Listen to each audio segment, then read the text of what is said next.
Right now, as you watch this, there are approximately 22 million millionaires living in the United States. But here is the statistic that should genuinely disturb you. Roughly 70% of wealthy families lose their fortune by the second generation. By the third generation, that number climbs to 90%, 3 generations. That is all it takes for massive wealth to evaporate completely. This is not a failure of investment strategy. This is not bad luck. This is a catastrophic failure of financial psychology passed down through bloodlines, like a genetic defect that activates the moment someone inherits a dollar they did not earn. What I'm about to share with you represents the accumulated wisdom of behavioral economists, hedge fund managers, central bankers, and generations of wealth builders who understood something the rest of the world refuses to accept. Money operates on psychological principles that have nothing to do with spreadsheets, and everything to do with the invisible architecture of the human mind. By the end of this documentary, you will possess a framework for understanding wealth that approximately 90% of the population will never grasp. And fair warning, some of what you are about to learn will fundamentally conflict with everything you have been taught about financial success. The year was 2008. Lehman Brothers had just collapsed, triggering the worst financial crisis since the Great Depression. The S&P 500 plummeted nearly 57% from its peak. Retirement accounts were devastated. Home values collapsed. Unemployment skyrocketed to levels not seen in decades. And in the midst of this chaos, while ordinary investors panic-sold everything they owned, a small group of individuals did something that seemed utterly irrational at the time. They bought aggressively. They accumulated assets at prices that seemed insane to everyone watching. Warren Buffett invested $5 billion in Goldman Sachs. Carl Icahn loaded up on beaten-down equities. John Paulson, who had already made billions betting against subprime mortgages, pivoted to buying distressed assets at pennies on the dollar. These were not acts of financial genius in the traditional sense. These were acts of psychological discipline that separated the permanently wealthy from the temporarily rich. What these investors understood, and what most people never internalize, is that financial success is primarily a behavioral game disguised as an intellectual one. The mathematics of wealth building are embarrassingly simple. Spend less than you earn. Invest the difference in productive assets. Allow compound interest to work over decades. Wait, a reasonably intelligent 12-year-old could master these concepts in an afternoon. Yet the average American household carries over $7,000 in credit card debt while simultaneously claiming they cannot afford to invest for retirement. This paradox reveals the central truth about money that educational institutions refuse to teach. Your financial outcomes have almost nothing to do with your intelligence and almost everything to do with your relationship with fear, greed, social pressure, and delayed gratification.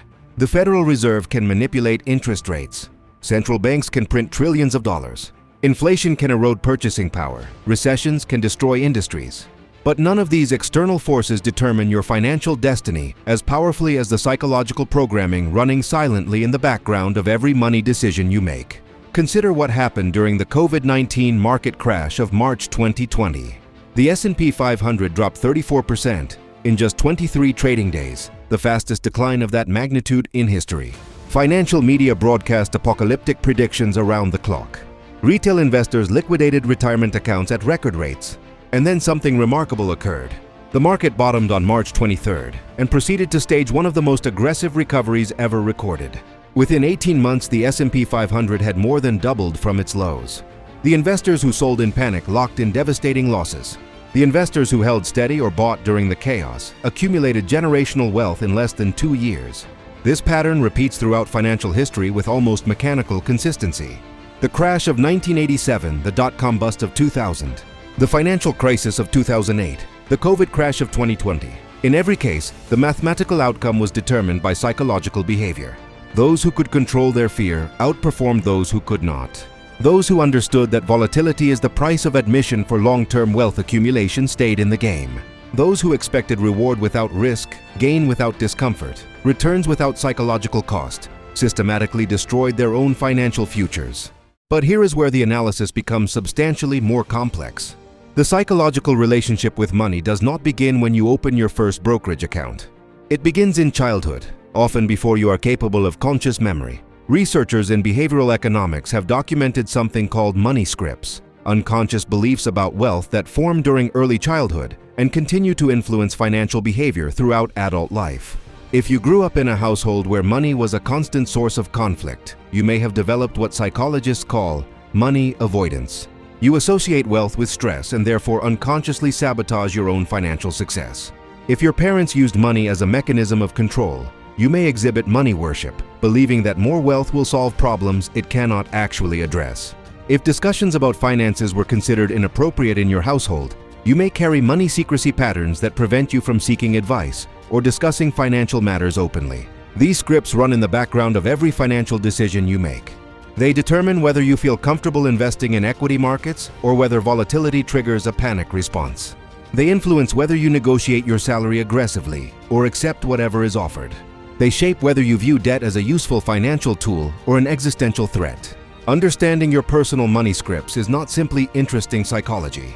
It is foundational infrastructure for wealth building that most people never examine. This brings us to a phenomenon that explains why so many high-income earners remain surprisingly poor. The financial industry calls it lifestyle inflation, but that term understates the psychological mechanism at work. What actually occurs is a neurological process where the brain recalibrates its baseline expectations after every increase in income or living standard. A promotion triggers the purchase of a nicer car. A bonus funds a vacation upgrade. A raise justifies moving to a more expensive neighborhood. Each upgrade feels like a one-time reward, but the brain rapidly normalizes the new standard and begins seeking the next level of upgrade. This explains why professional athletes who earn tens of millions of dollars frequently end up bankrupt. It explains why lottery winners statistically return to their pre-winning financial state within years. It explains why physicians and attorneys with massive incomes often retire with less wealth than middle-class teachers who earned a fraction of their salaries. The problem is not income. The problem is the psychological inability to maintain a gap between what you earn and what you spend, regardless of how high that earning rises. The wealthiest families understand this dynamic and structure their lives to defend against it. They establish spending levels early and resist the pressure to inflate them proportionally with income. They focus on assets that appreciate rather than status symbols that depreciate. They teach their children about wealth psychology before they teach them about investment strategy, because they understand that the greatest threat to family wealth is not market crashes or economic recessions. It is the psychological corruption that occurs when people inherit money they did not earn and therefore do not understand. Now we must examine how macroeconomic forces interact with individual financial psychology to create both massive opportunities and devastating pitfalls. As of this recording, the global financial system is navigating unprecedented territory. The United States national debt has exceeded $34 trillion. The Federal Reserve is managing a complex transition away from the aggressive rate hikes implemented to combat post-pandemic inflation. Geopolitical tensions between major economic powers are reshaping global supply chains. The BRICS nations are actively developing alternatives to dollar-denominated trade. Cryptocurrency markets have matured from speculative curiosities into legitimate asset classes with institutional participation. Each of these developments triggers specific psychological responses in different investor populations. When inflation rises, consumers feel their purchasing power eroding in real time. This creates anxiety that drives short-term thinking and often counterproductive financial behavior. When interest rates increase, the carrying cost of debt rises simultaneously, creating pressure on households accustomed to cheap borrowing. When geopolitical instability dominates headlines, fear responses override logical analysis, and investors flee to perceived safe havens regardless of whether those havens actually provide protection. The psychologically sophisticated investor recognizes these patterns and uses them to their advantage. They understand that market fear creates buying opportunities. They recognize that consensus pessimism often marks market bottoms, while consensus optimism frequently precedes corrections. They maintain sufficient liquidity to act decisively when others are paralyzed by fear. They accept volatility as the necessary cost of long-term wealth accumulation rather than a problem requiring constant intervention. Bitcoin provides a fascinating case study in the intersection of technological innovation and investment psychology. When Bitcoin crashed from $69,000 in November 2021 to approximately $16,000 in November 2022, the majority of retail investors who had purchased near the top sold at devastating losses. Financial media declared cryptocurrency dead. Skeptics celebrated their predictions of collapse.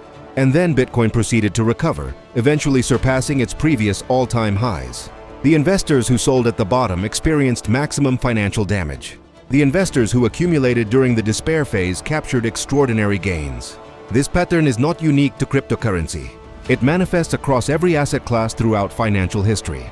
But the psychological intensity of crypto markets, with their 24-hour trading, extreme volatility, and social media amplification, creates an ideal laboratory for observing how human psychology interacts with investment returns. The lesson is not that Bitcoin is a guaranteed wealth builder. The lesson is that the majority of investors, across all asset classes, systematically buy high and sell low because they cannot control their emotional responses to price movements. Gold and silver present similar psychological dynamics, though with different underlying drivers. Precious metals tend to attract investors during periods of monetary uncertainty, when faith in fiat currency systems begins to erode. The psychological appeal of physical assets, of holding something tangible in a world of digital abstractions, speaks to deep-seated human instincts that predate modern financial markets. Yet even precious metals investors frequently fall victim to the same psychological traps. They buy during periods of peak fear when prices are elevated. They sell during periods of complacency when prices have declined. They allow emotion rather than strategy to dictate their actions. The Federal Reserve's monetary policy decisions trigger particularly intense psychological responses because they affect the fundamental structure of the economic environment. When the Fed raises interest rates, borrowing becomes more expensive, economic activity typically slows, and asset prices often decline. When the Fed lowers rates, the opposite dynamics emerge. But the psychological impact extends far beyond these mechanical relationships. Fed policy announcements create uncertainty, and uncertainty triggers fear responses that often exceed what rational analysis would justify. Investors who can maintain psychological equilibrium during Fed-induced volatility possess a significant advantage over those who react emotionally to every policy announcement. Understanding these dynamics leads us to perhaps the most counterintuitive insight in all of financial psychology. Successful wealth building is fundamentally boring. The strategies that work, broad diversification, consistent contribution, long holding periods, are psychologically unsatisfying precisely because they require patience in a culture that rewards instant gratification. The financial media cannot generate ratings by telling viewers to buy an index fund and ignore it for 30 years. Investment products cannot charge premium fees for strategies that require no active management. The entire financial industry is structured to make you believe that successful investing requires complexity, sophistication, and constant activity. But the evidence tells a different story. Over 15-year rolling periods, approximately 92% of actively managed large-cap funds underperform their benchmark indices after fees. The expensive hedge funds, the exclusive investment strategies, the complex derivatives products, the brilliant fund managers with their armies of analysts, almost all of them fail to beat a simple index fund that requires no expertise whatsoever. This is not because the markets are efficient in any perfect theoretical sense. It is because human psychology, even among professionals, systematically generates behavior that destroys returns. This reality creates an extraordinary opportunity for individual investors who understand the psychological game. You do not need to be smarter than Wall Street. You do not need access to sophisticated tools or insider information. You need only to be more patient, more disciplined, and more psychologically resilient than the majority of market participants. Given that most investors systematically make emotionally driven decisions that harm their returns, the bar for outperformance is surprisingly low. But patience itself is a psychological resource that depletes under pressure. This is why financial structure matters as much as financial strategy. Emergency funds exist not to generate returns, but to prevent forced selling during market downturns. Diversification exists not to maximize gains, but to reduce the psychological impact of volatility. Asset allocation exists not to optimize performance, but to match investment structure with psychological tolerance. The technically optimal portfolio that you cannot psychologically maintain is inferior to the suboptimal portfolio that allows you to stay invested through inevitable storms. Consider the psychological impact of debt on financial decision-making. Households carrying high-interest consumer debt experience constant low-level financial anxiety that degrades their capacity for long-term thinking. Every investment decision is filtered through the lens of existing obligations. Every unexpected expense triggers stress responses that compound over time. The mathematical cost of debt interest is visible and quantifiable. The psychological cost of debt-induced anxiety is invisible but often more damaging. This is why debt elimination frequently improves financial outcomes beyond what pure mathematics would predict. Removing psychological burden restores cognitive capacity for strategic thinking. The concept of financial freedom exists at the intersection of mathematics and psychology. Numerically, financial freedom occurs when investment income exceeds living expenses, eliminating the requirement to trade time for money. Psychologically, financial freedom occurs when money anxiety releases its grip on daily consciousness, allowing cognitive resources to focus on higher-order goals. These two forms of freedom are related but distinct. Many individuals achieve numerical financial freedom while remaining psychologically imprisoned by money anxiety. They have enough but cannot stop worrying. They have won the game but cannot stop playing. This psychological trap explains why the hedonic treadmill proves so destructive to financial well-being. Each increase in lifestyle creates a new baseline from which future progress is measured. The promotion that felt transformative last year feels normal this year. The house that seemed impossibly luxurious becomes just the place you live. The income that would have satisfied your younger self now feels barely adequate. Without conscious intervention, this process continues indefinitely, ensuring that enough never arrives regardless of how much you accumulate. The solution is not to abandon ambition, but to define success in terms that remain stable as circumstances change. Time with family, health, meaningful work, creative expression, contribution to causes larger than yourself. These forms of wealth do not inflate away. They do not require constant upgrading. They provide satisfaction that does not recalibrate to demand ever-increasing inputs. The financially wise learn to pursue these forms of wealth while using money as a tool for their achievement rather than a score determining their worth. As we survey the current economic landscape, these psychological principles become increasingly relevant.